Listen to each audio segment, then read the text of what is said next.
Yeah. When you looked at balanced, when you asked investment managers and advisors around balanced clients, did you ask them around the expected volatility associated with each of those asset class splits as well? Because I would assume that you'd hope that they'd all have the same expected volatility despite differences in the asset allocation. Because, for instance, there's different volatility associated even with equities. You've got different regions, you've got different factors.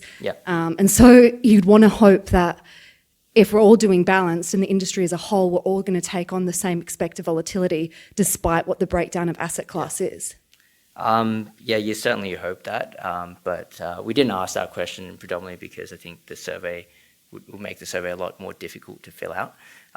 But in our experience with working with different super funds, for example, every fund has their own capital market assumptions around expected returns and expected volatility within different asset classes, and it can be very different.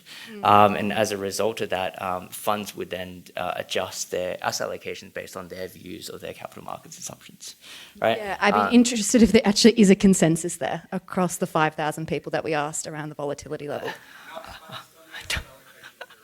Yeah, okay. Yeah, definitely. Which makes it hard, right? If you're a client and you've been told that you're balanced and then everyone has a different view of what a balanced investor's volatility is. Yeah, I mean, that's kind of like, that really resonates with our view as well. Like, you know, when you talk about risk, you talk about, you know, likelihood of a big drawdown, you talk about volatility, all of those measures, right? And then if you then take those ideas and then slot them into a balanced fund, what they actually experience over a market cycle is going to be nowhere near that.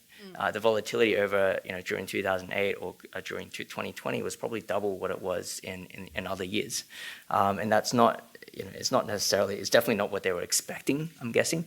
So that's, I think, where we like to push the approach of managing volatility within a fund rather than managing strategic asset allocation, for example.